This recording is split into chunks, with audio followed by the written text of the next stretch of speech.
All right, guys. So this is a HGA to PSA crossover, and after I cracked these cards out of these HGA slabs, and I truly don't think that PSA has or HGA has literally any clue what they're doing. I started to realize that about a year ago that they just really they don't know how to grade cards.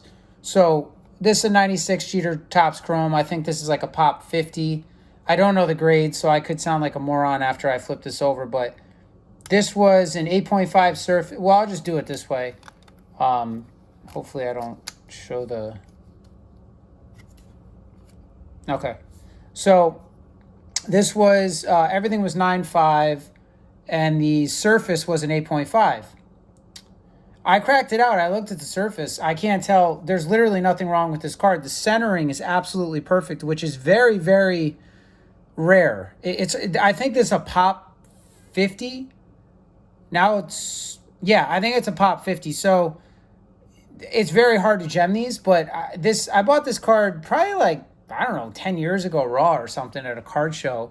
And I just sat around. For whatever reason, I sent it to HGA. I don't know why I did that. I was just dumb, but I cracked this out. I'm expecting PSA to probably give this a 9 just because they don't want to give 10s. I mean, I don't know. It should be a 10 though. So I don't know. I can't find literally anything wrong with this card.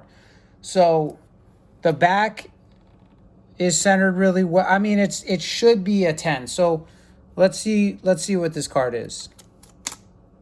It's a 10. So there you go. That's $1,000 bill right there.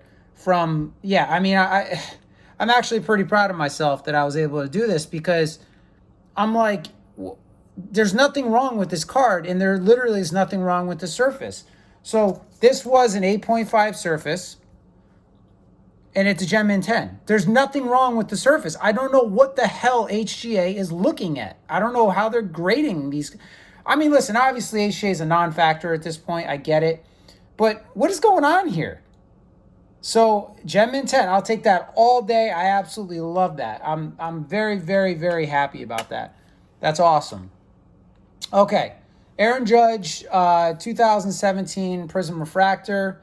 Hoping this, I mean, I'd assume this would be a 10. If the other one is a 10, I would assume this would be a 10. It was a true gem, all 9.5s. The card looks absolutely perfect.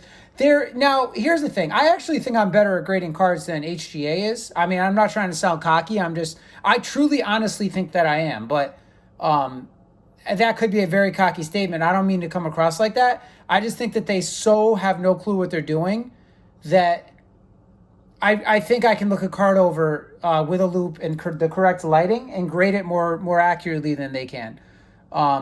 This was a True Gem 9.5. The centering on this is not a 9.5, though. I think the centering is more like a 9. And because it's PSA, you'd figure maybe they'd be lenient on that. This isn't like a huge card. It's not as big as this one, but it's still probably like $500 in a 10. I really don't know. I don't know I don't know what it's worth.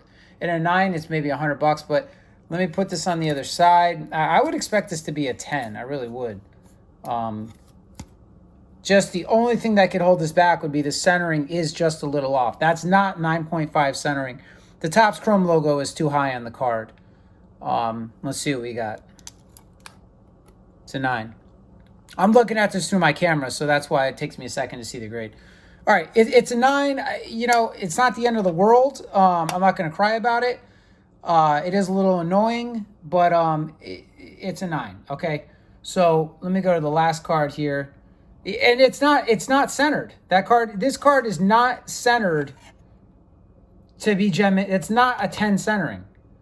But I thought with PSA maybe it would, it's not a 9.5 centering. So, all right, last card. This is not a big card either. It's maybe a $200 and a 10 card.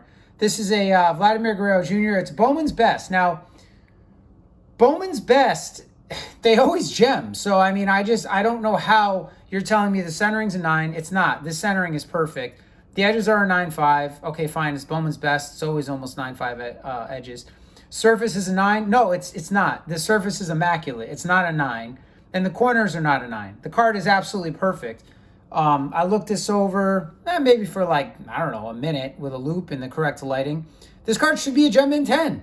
If it's a 9, then I'm not sure what PSA is doing. So but it's not, these subgrades make no sense. They literally make no sense. Let me see. Let me put this on here over here like this. Let's make sure I can't see the grid. Okay, perfect. So, all right. So this card was a 9 with subgrades that literally make no sense to a 10. Yeah. This is the correct grade for this card. So we had, this went from a 9 to a 10. This went from a 9 to a 10. And the Aaron Judge actually went backwards, but it doesn't matter. I'm not really that upset because I don't think these are going to sustain their value that they're currently at. And also, I think this in a 9 is worth just as much as a HGA 9.5. Maybe even like a little more than an HGA 9.5. So that's the video. Just real quick. I just got a submission back today, and there's like 50 cards in the submission. I got a ton of 10s, which is really, really cool. I was happy about that. But yeah, these were the 3 that were crossed.